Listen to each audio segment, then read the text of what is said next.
We're going to go ahead and get started. My name is Lydia Fuquay. I will be your moderator this morning. Thank you so much for joining us this morning for medicated assisted treatment in Southwest Kansas. I want to start with a couple of reminders before I introduce our speaker. This session is being recorded and it will be available on the conference platform after the session ends. Please make sure to keep yourself muted unless the presenter asks otherwise. Feel free to drop your questions in the chat and Samuel will address them at the end of the presentation.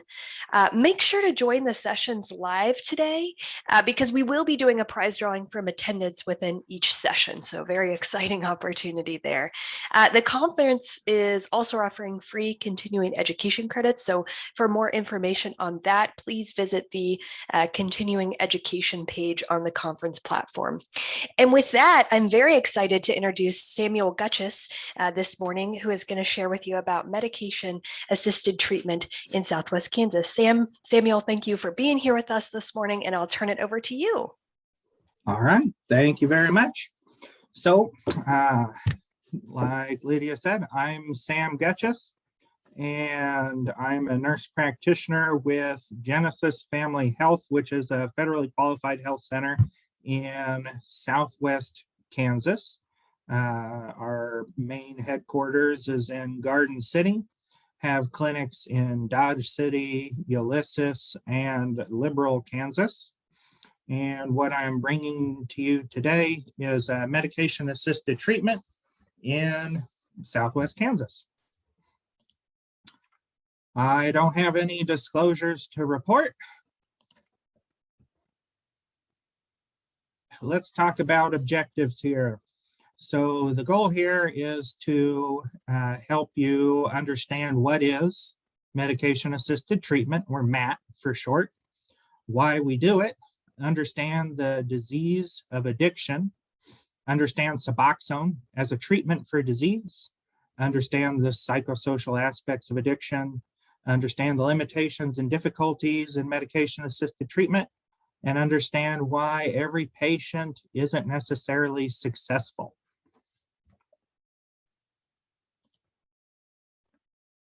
All right, so what is medication-assisted treatment?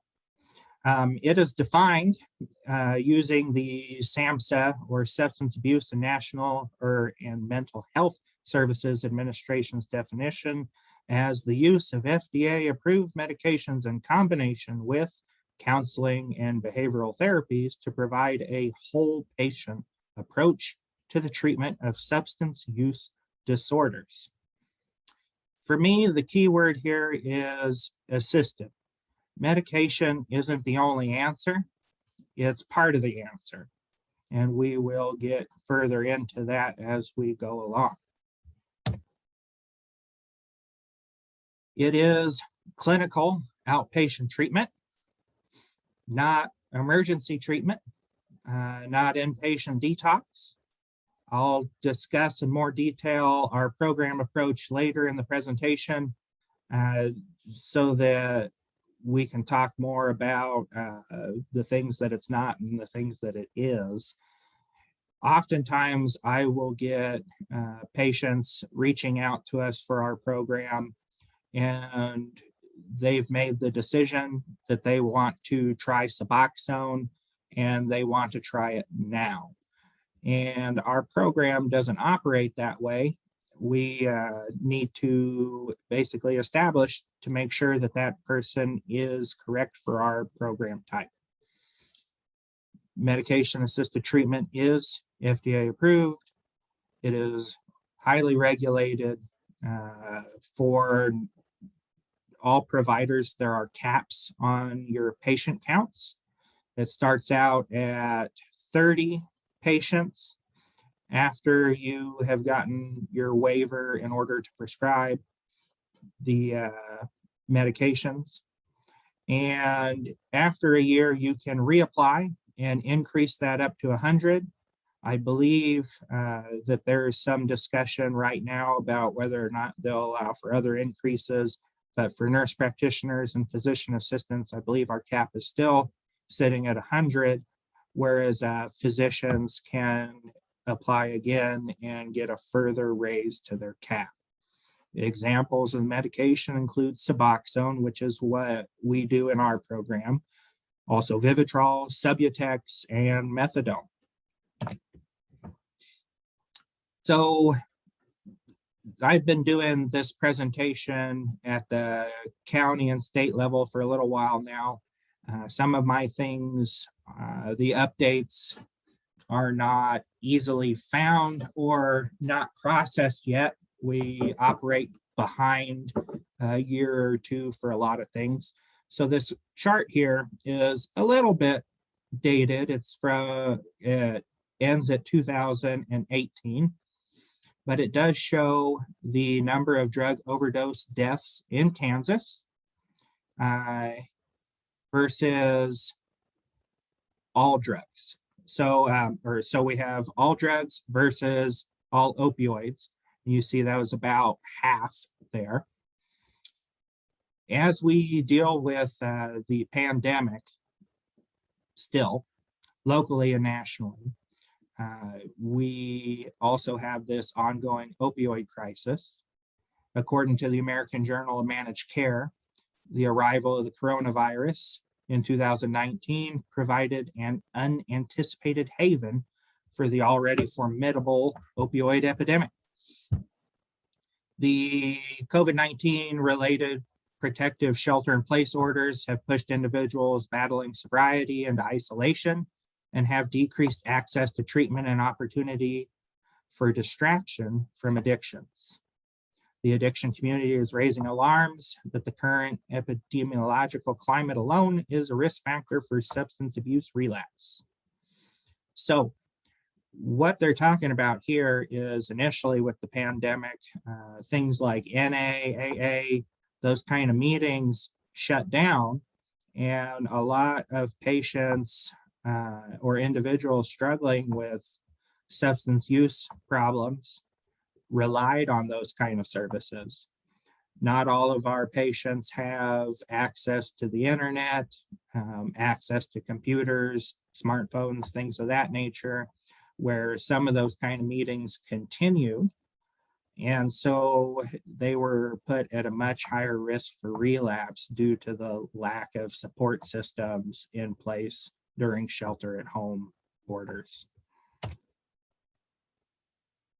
From 1999 to current data counts, more than 840,000 people have died from a drug overdose.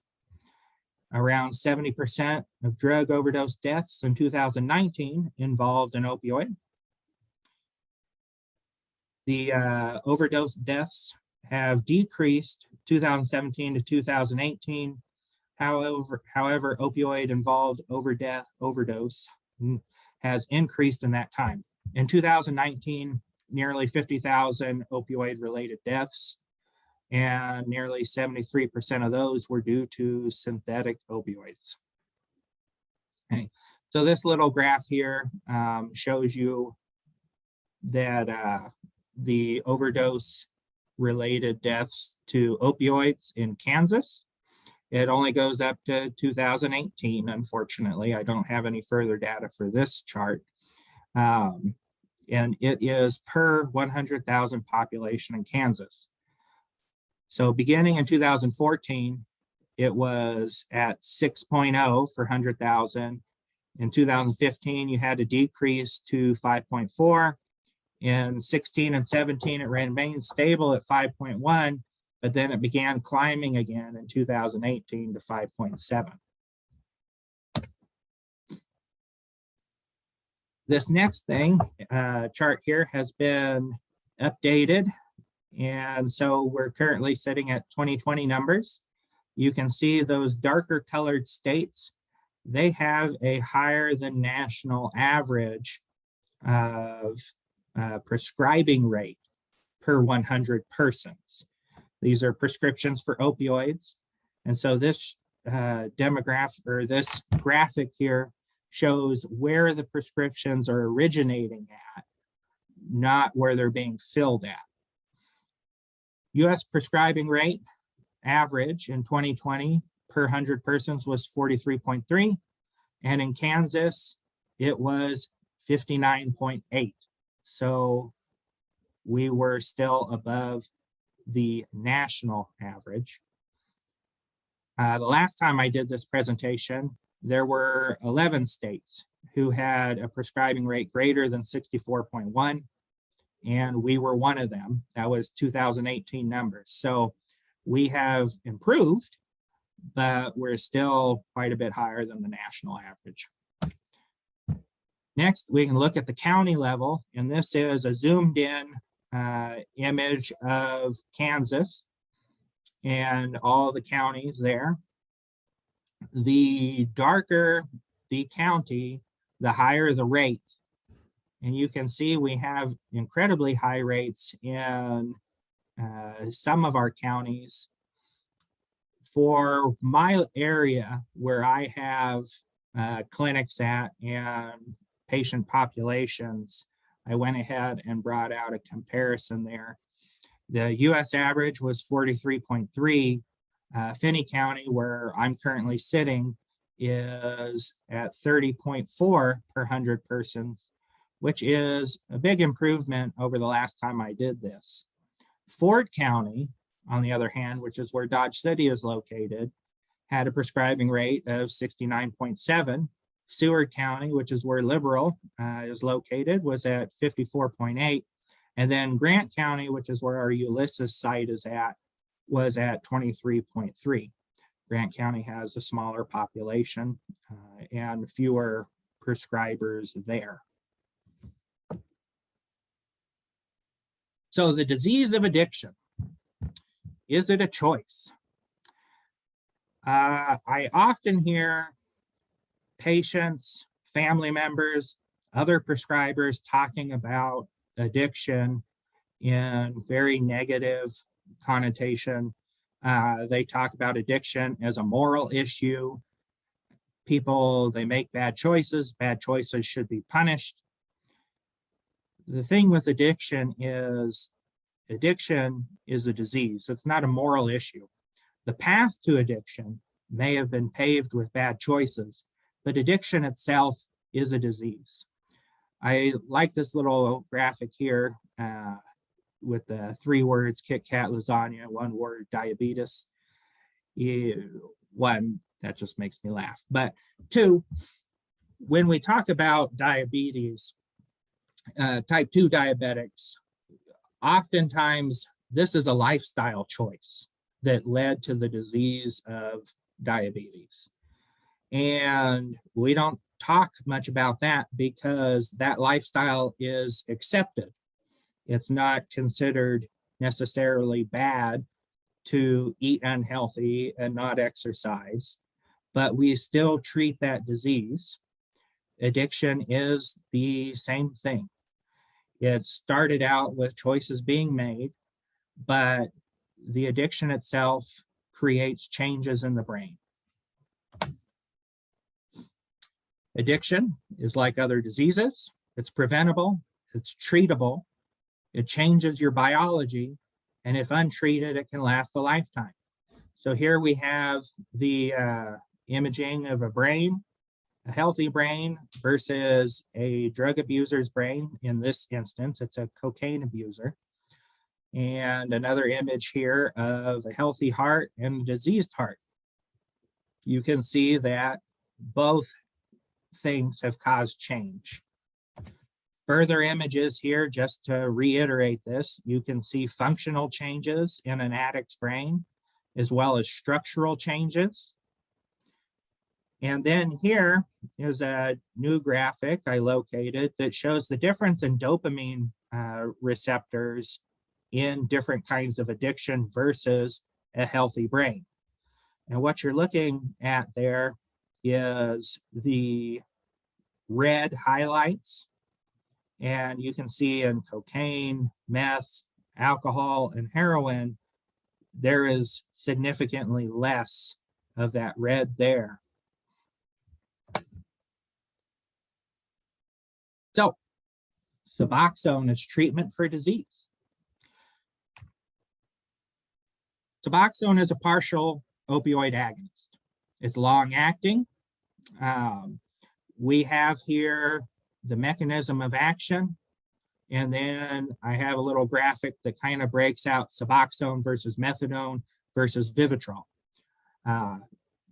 Buprenorphine, which is the opioid partial agonist in the Suboxone medication, works by binding to the brain's mu receptors, and other opioids cannot displace them. How I describe this for patients to help them better understand what's going on when they take this medicine is I talk about the receptors in their brains as though it is a cup, okay? And the pills or the heroin that they use to fill this cup. And over time, as that cup keeps being filled and those drugs keep impacting, that cup gets deeper and deeper. So it takes more and more of these pills, this heroin, to fill that cup. Therefore, they never achieve that high. And eventually they're just trying to feel normal again. Suboxone comes in, and instead of filling the cup, it comes over the cup and sits on top. It blocks the others from being able to get in there and fill that cup. And once they achieve the desired dosing, they no longer need any more or any less. That dosing is all they need. So let's talk about the benefits of Suboxone versus methadone versus Vivitrol. So we use Suboxone in our program.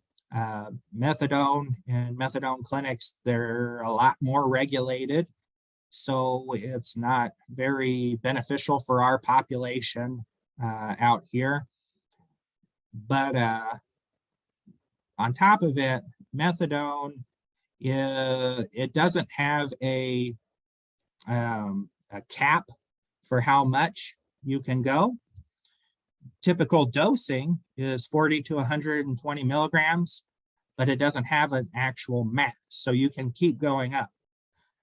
Also, it is cheaper, but you see this a lot more on the streets.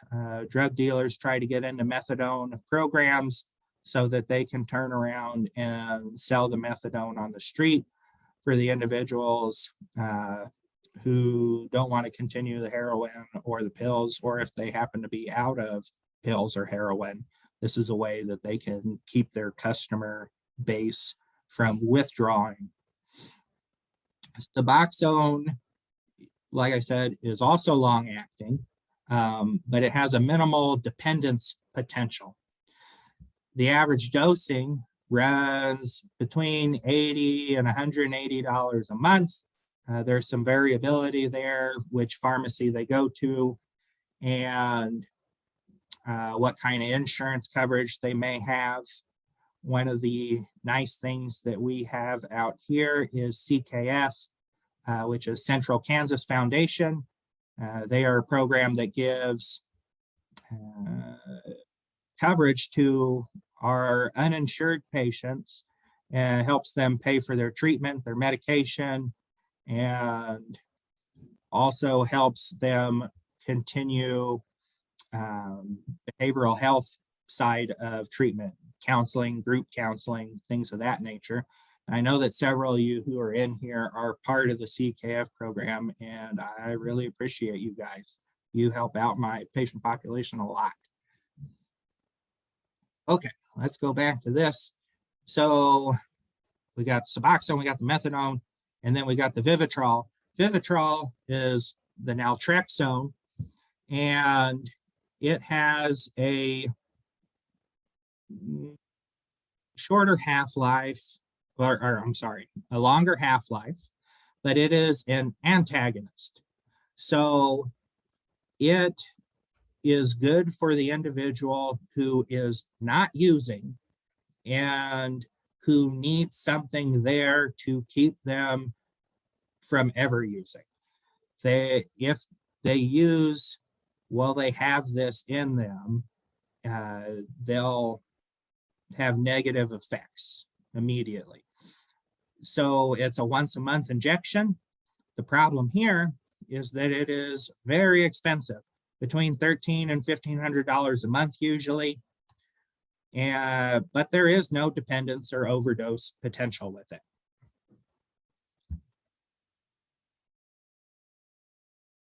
So Suboxone versus the generic buprenorphine naloxone. I have been doing this for 3 years now, and I have had quite a few patients. Almost 50% of my patients have problems with withdrawal on the generic equivalent of Suboxone. On the brand name, they require a lower dose than they require on the generic, and they don't have the issues with the withdrawal symptoms or the medication feeling like it's wearing off, things of that nature. I have noted anecdotally that the people who tend to have this problem are the ones who have only ever used pills. The individuals who are heroin users have not reported this problem to me.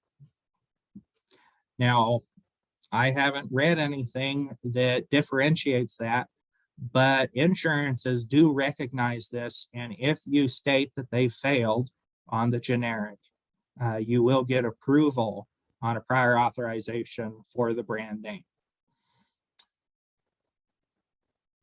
Suboxone in correlation with behavioral health and substance abuse treatment. As I said before, medication is part of the solution. What Suboxone does is it allows the individual to stop having withdrawal symptoms, and it eliminates their cravings.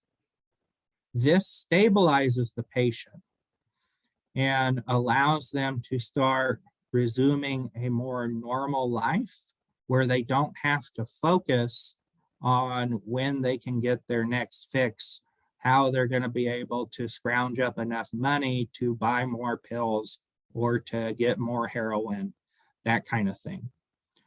However, you still need to address the underlying problems of those patients, because if you don't, when they stop using Suboxone, they are going to relapse.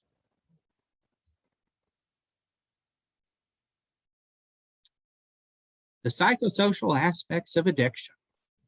Patients who are addicted slowly lose traditional methods of coping. They instead supplant these with the substance of their addiction.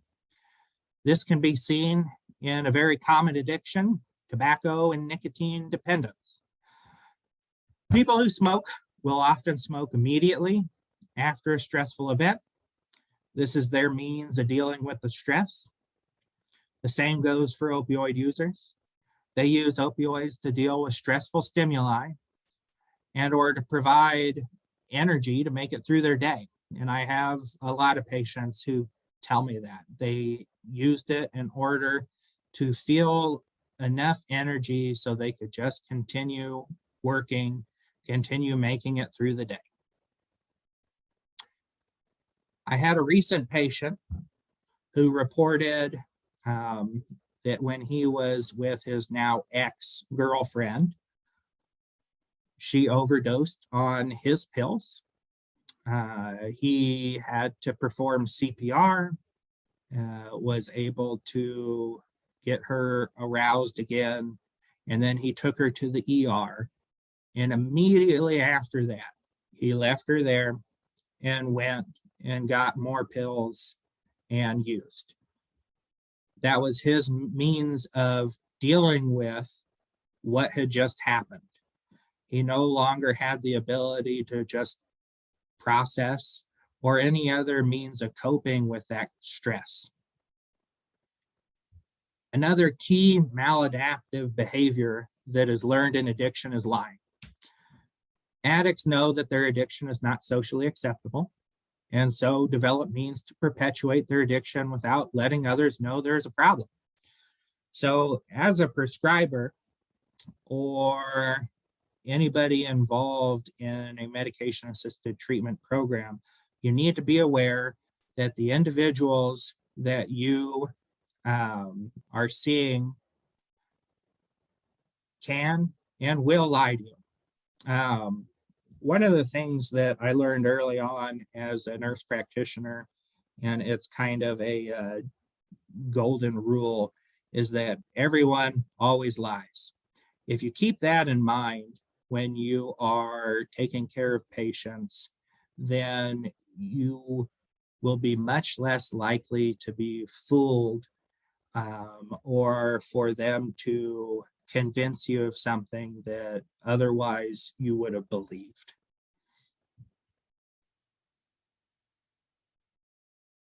So the role of medication-assisted treatment in addiction treatment. We have medical and behavioral health components to opioid addiction. Medical side of things. So individuals who become addicted, not just to opioids, but to any substance really, they tend to stop caring about their general health, their general financial well-being, things of that nature. And everything becomes about the addiction, about how they can perpetuate the addiction. So these individuals make poor health choices. Maybe they share needles. Maybe they engage in unprotected sex, things of that nature that put them at a higher risk for disease, such as HIV, hepatitis C. The drugs that they use can cause all sorts of health problems. Many of our heroin users also use methamphetamines. So you have oral health issues, you have vascular issues, cardiac, and then many of them smoke, which leads to respiratory issues. So you need providers who understand the societal factors and how they contribute to addiction, the things that these individuals may have done prior to coming in for care, so that we can better take care of them. The MAT team should include everybody: nurses, social workers, counselors, case managers, your prescribers, physician assistants, doctors, nurse practitioners. All of us should all be working together to take care of these people. You, of course, have your behavioral health component to it, which we'll talk more about. Also, peer support is a very important thing for these individuals. A lot of them feel isolated, a lot of them feel alone, and getting them into group counseling has been shown to be of extreme benefit.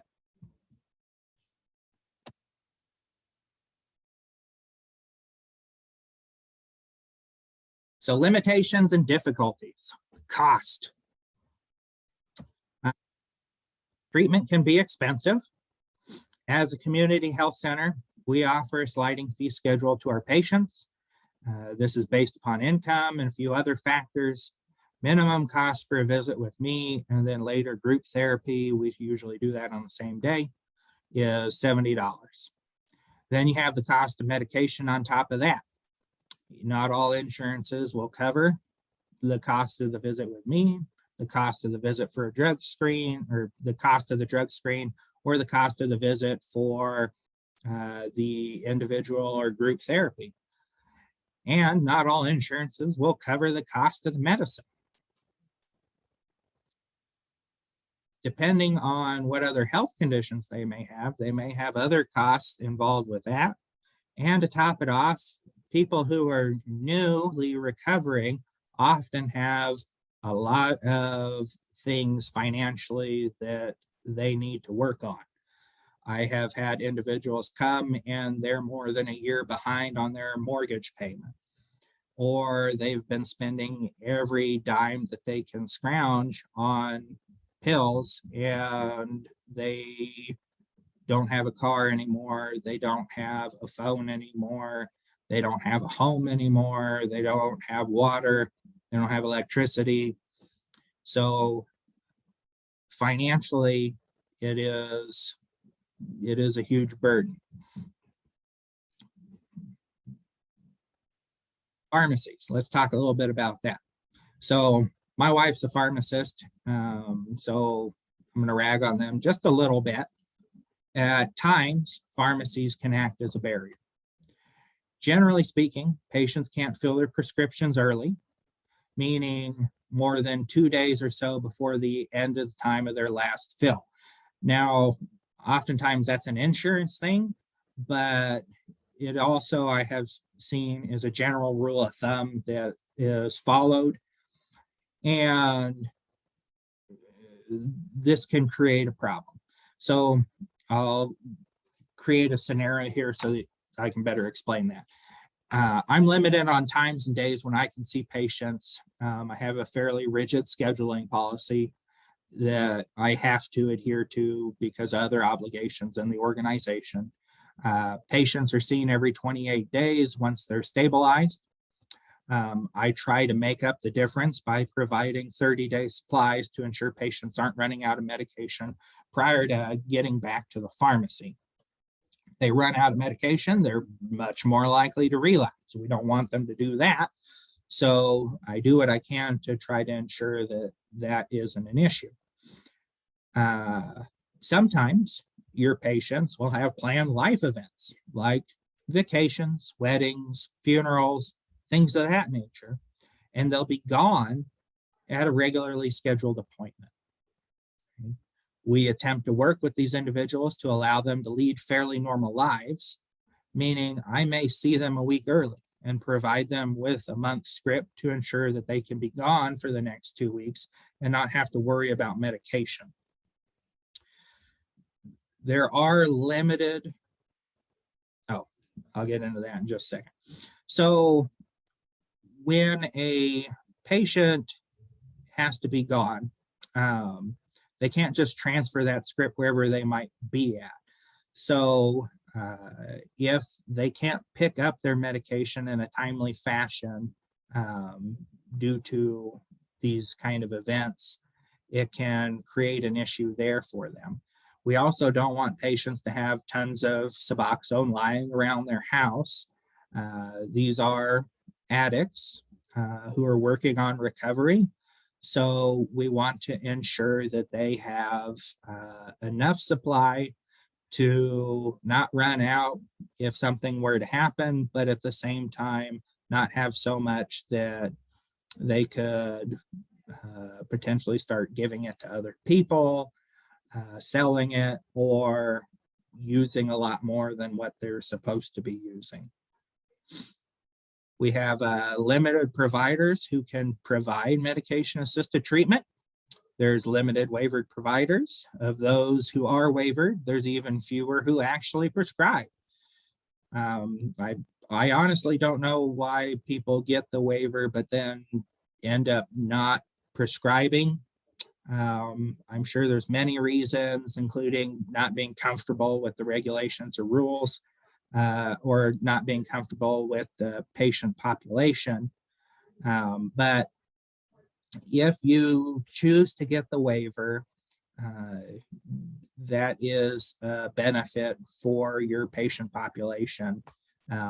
Reach out and do some reading, see what you can do to learn more about it and use it. Rural areas also contribute to problems. Living in a rural area can be a big burden on these patients. Many of mine come from hours away. This means that they may drive 2 hours to see me, and they have an appointment with me, and then a group session. So that's another 1.5 to 2 hours. And then they drive home, which is another 2 hours.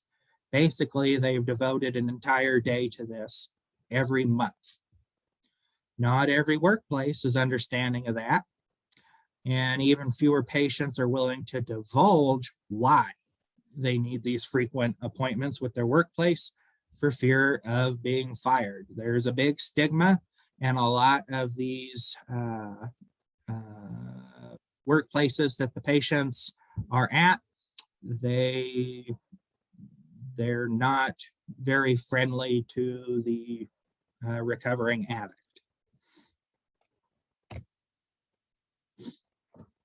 So why isn't every patient successful? Maybe there's other illicit drugs, right? The National Survey on Drug Use and Health estimates that as much as 60% of those in recovery for substance abuse will backslide. I have a graphic here showing that that's pretty similar for other things. When we talk about their type 1 diabetics, 30 to 50% relapse, meaning they stop using their insulin, they stop checking their blood sugars, things of that nature. Drug addiction, you've got a 40 to 60% rate of relapse. Hypertension's 50 to 70%. Asthma's 50 to 70%. So chronic disease across the board has a high rate of relapse. So we attempt to minimize that by providing treatment and support. But in our program, we do not allow them to continue other illicit substances. So if they're using meth, okay, Suboxone doesn't help you stop using meth. They have to make that choice. They're not going to use it anymore. And we can help them through individual counseling and therapy, and further through group counseling and therapy. But if they keep testing positive for meth, they will be kicked out of our program. We also don't allow our individuals to be on other controlled medications. So if they have a comorbid benzo addiction, they're addicted to Xanax or Ativan, things of that nature, that's a high risk combination and is not allowed in our program. They can't continue using those drugs. And I have had to kick individuals out of the program for continuing to obtain benzo prescriptions from other providers. Our patients often don't realize that we can see the prescriptions that they fill in other places through K-Trax. And I highly encourage other providers out there to K-Trax your patient every visit. You'll be surprised at the things you will find sometimes. Group and substance abuse treatment. Let's talk a little bit more about that in our team approach here. So I'm going to kind of outline my program, how we do it, and then we'll have a few more things, and then we'll open up for questions. I see at least 1 or 2 questions already. So our team approach. A patient reaches out to us and says, I have a problem with opioids. I heard this thing's called Suboxone and I want to get on that. What do I do? So we have a case manager, and this person is the main point of contact. The patient will be transferred over to them and they will arrange for an initial evaluation. This evaluation is a structured kind of screener questionnaire that basically makes sure the person's actually using opioids. It's not meth that they think Suboxone is going to help them with, or things of that nature, and get some baseline information to ensure that this person is appropriate. Okay. If they are deemed appropriate, they will then get a behavioral health evaluation, a full substance abuse evaluation is what we're doing. And then that counselor will reach out to me and say, hey, I've evaluated them. It looks like they're a good candidate for treatment with the Suboxone, I'll say, okay, let's go ahead and move forward. And then they get scheduled with a medical provider who does a complete physical and gets baseline labs on this individual. Those baseline labs include kidney and liver function. It includes hepatitis panel. Specifically, we're looking at hepatitis C and HIV testing. I have not had anybody be positive for HIV, but I have caught a lot of hepatitis C. And getting them into treatment for that once they're ready is of big benefit for these individuals.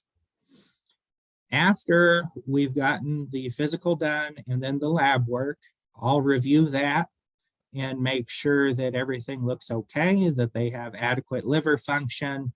And if so, then we will schedule them for an initial visit where we do the induction here in-house. The patient comes, they know that they're going to be here for several hours. We give them a prescription for Suboxone, and I generally give them a 2-day supply because I'm going to see them back in 2 days and make sure that they are stable, they didn't have any problems, and that the dose is okay. The reason I do the 2-day follow-up is because I was losing people after 1 week. They were disappearing from care. And so we do the 2-day follow-up just to ensure that everything's going well and offer additional support. After that, I'll see them back the following Tuesday, and then weekly, followed by every other week. And then once we've established that everything is stable, they'll move to monthly appointments. We also have them do individual counseling sessions. These individuals have a lot of things that they need to work on to begin with. And that includes getting them ready to participate in group counseling. Once they've hit the 1 month mark appointments with me, they're generally ready to begin group. And so we do group on the same day that they do the appointments with me. Our counselor is an LSCSW, LCAC, licensed specialist clinical social worker, licensed clinical addiction counselor. I have to write all that down because I forget every single time. I can remember us nurse practitioners, alphabet soup stuff, but everybody else's I tend to forget. Lessons learned. I've been doing this for 3 years now. Always remember the habits of addiction: lying, manipulation, redirection. As long as you keep these things in mind, you'll be a lot more successful taking care of your people. Always be wary. Always believe that this individual may be diverting the medication, maybe selling it, maybe giving it to a friend, a family member, anything you can think of. Keep that in mind. Always suspect, and then you won't ever be, or hopefully you won't be surprised. Always be positive. Offer praise whenever something good has happened. Okay, as much as you can be positive. It helps your patients. You don't want them coming in thinking this is a punishment or things like that. You want them to be open with you, honest with you, tell you everything. If they say they relapsed, ask questions about it, okay? Hold them accountable, but find the positives where they are. So let's talk about some success stories. Success, well, that depends on your definition. If you feel that success is the individual coming in and getting clean and then never needing any additional support ever again, you probably aren't going to see too much success out there. I see success in a lot of things. I'm going to use some actual patient examples here. We had a patient who is a meth and heroin user. They've been with us for several years. Last year, so this would have been, so 2 years ago now, they experienced the death of a close family member who lived in the home with them. Then their home burned down. And then all of their personal belongings were stolen from their vehicle. Despite all of that happening, they did not use. For me, that's a huge success. According to the patient, they did have the desire to use, but working with us, they had been able to develop appropriate coping mechanisms to deal with this in a constructive manner. And they used the Suboxone to help minimize the cravings. The cravings did come, but it did help them. And the Suboxone gave them an additional reason to not use. We have another individual, another heroin and meth user, has been with us for several years. This patient has relapsed while with us, but also has come to the realization that using doesn't benefit them at all. Through individual and group therapy sessions, they've developed improved means of coping with stressors and have become a referral source for new patients to our program. Additionally, this individual has since become a supervisor in their job. They have purchased their first car ever, and they have been able to be a solid role model for their nieces, which unfortunately are watching their parents go through what this patient had gone through before. We have a young man who's been through inpatient rehab multiple times and failed every time, but who came to us and has since thrived. He's had no relapse since joining our program, and he has taken to social media to help others escape addiction. He hosts all kinds of events now, trying to help others realize that it's not the answer, it's not the path that they want to go down. And he has been, I think, a wonderful success. So before we start questions, references. This is all the places I got everything from. We got about, looks like 12 minutes or so. So questions. I see, how does one pay for these helpful meds? Well, that's hard to say. One thing that you should keep in mind when you're taking care of these patients is most of them were buying their drugs. How were they buying their drugs and how much were they spending? When we start somebody in our program, we ask them, how much were you spending a week, a month on your drugs? Okay. I have had people spending more than $3,000 a month on their drugs. Okay. If they're spending that much, then a few $100s a month is much more affordable. And it is very beneficial to remind your patients of that. How much would you have been spending if you weren't coming here? Okay. If they have insurance, good. Most of the insurances do cover most of the cost. Being an FQHC, we do work with people as far as cost. We set up payment plans. We can do fee forgiveness.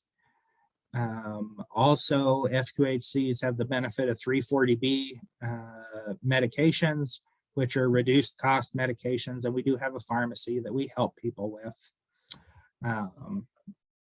the cost of their medications at times. You had another question here.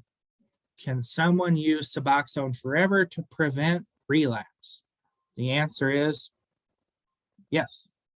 They can be on this medication indefinitely. I have a few patients who I anticipate that they will be on it indefinitely. That being said, I do have other patients who the goal is to get off, and usually they come to me with that goal. Another question, do you have a medication-assisted treatment contract that patients sign outlining protocol requirements, reasons for discharge from the program, etc.? I sure do. That first visit, the initiation visit, part of the reason it is so long is one, so that we can watch them after they've taken the medicine and make sure that they don't go into serious withdrawal or have any significant problems or anything like that. But the other part is so that they can sign all the treatment contract stuff. This outlines every aspect of the program, from agreement that they will behave themselves when they come in our building. They're not going to sell drugs on our premises. They are going to abstain from any illicit substances. They're going to be nice to the front desk people who are asking them for money and not yell at them or scream or any of that kind of stuff. But also that they agree to abide by the payment plans, that they agree to come to visits, they agree to group therapy. Everything is outlined in there. How quickly are we able to start patients in our program? Basically, from the time they meet with the case manager to when they have their initial appointment for induction. So as far as that goes, it depends. But the fastest that I've ever done it was a few days, but that was the planets aligning right and all of everything going just perfect. That doesn't usually happen. One thing is we want to make sure we get those labs back in time. So that's usually a 48-hour turnaround or so. Generally speaking, it's 1 to 2 weeks. So when the patient presents initially, we get the ball rolling as fast as we can, get them in. The physical and lab work shouldn't take that long. Oftentimes, the thing that takes the longest is getting them their full substance abuse evaluation completed first. Any other questions? Sam, I think there was one more question before Melody's. It reads, do you have an MAT contract that patients sign outlining the protocol requirements, reasons for discharge from the program, etc.? And the answer to that is yes, we do. I think I talked about that. We outline why they should take the medication, how they should store the medication. That's another very important thing. People who are opioid naive can overdose on this and die. Children have taken this by accident and died. So you need to be sure to educate your patients to store it appropriately. And that reminds me of another thing, storing the medication. It is something that needs to be temperature controlled.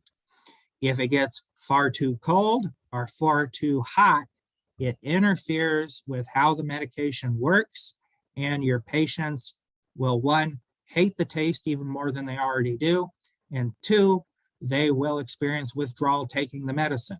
I've had this happen with a lot of patients. I have a lot of people who work outdoors and they store it in their pocket and it gets to be 100-something degrees and then they try to use it and it doesn't work. Special question. What are your thoughts on ketamine therapies? Can your patients receive them while in medication-assisted treatment? I haven't had anybody come to me with that. That being said, if they had a program that they got into for ketamine therapy, I would be willing to work with that program and work with my patients in regards to that. So sort of an answer, I don't have a lot of thoughts on ketamine at this time.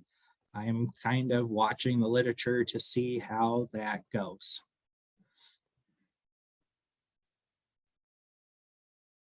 We got about 5 minutes left. Any other questions? Hey, this is Erica Fancher. We are an FQHC and we're trying to get our MAT program started.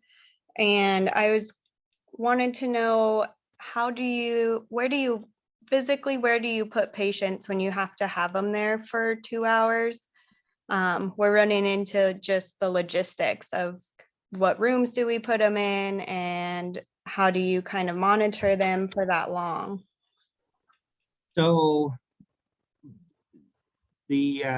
how long do we monitor them for the initial visit? Because you said you had them there for a couple of hours. So do Right. you keep them in a patient room or how do you?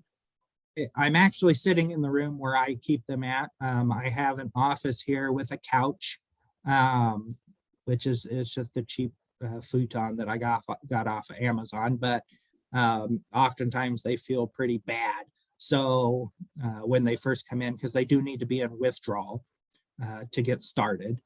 And I just have them sit here. They take the film in front of me. We check vital signs every 15 minutes and they hang out on the couch and basically listen to me talk until they're feeling better.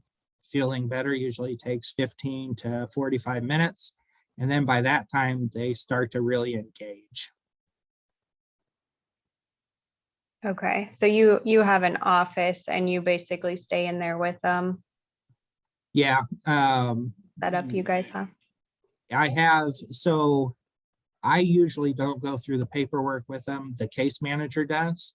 And so the case manager is present for the whole time. I may step out and come back in, but I'm back every 15 minutes at the minimum. And if there's more that they want to hear from me, then I may stay longer, or I can stay for the entire visit. It kind of depends on what other activities I've got going on at the same time. Okay, thank you. No problem. Few more minutes. Are you doing a KCPC assessment for the substance abuse evaluation screening? I do believe that that is what they are doing. As far as that goes, the behavioral health director and I work together for this, and I allow them to do that and make the determination about whether outpatient versus needing inpatient or detox or things of that nature needs to be done. Which reminds me of something I had said earlier.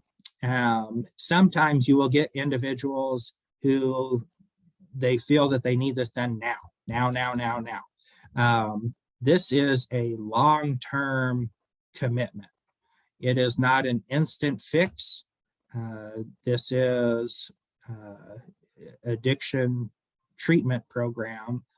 And we're not just trying to stabilize people off of opioids on the street. We're trying to get them off the street and participating in constructive ways in society again.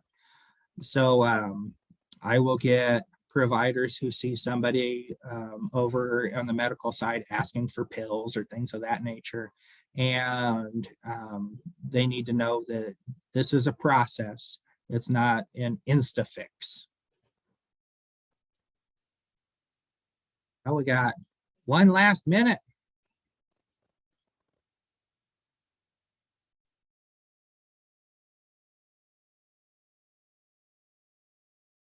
Thank everybody for joining me.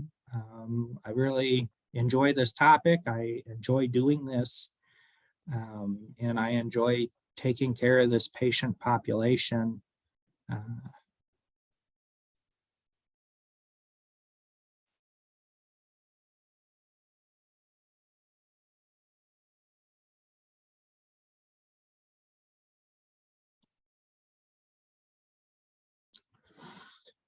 All right. Wonderful. Thank you so much, Samuel. We appreciate your time today. Thanks for sharing all this incredible information. And thanks to everybody who was able to join us for this session. Our next round of sessions begins at 11:15, so you have time for a quick break, and then we'll see you back at 11:15. Thanks again, Samuel. Thank you. Take care, everybody.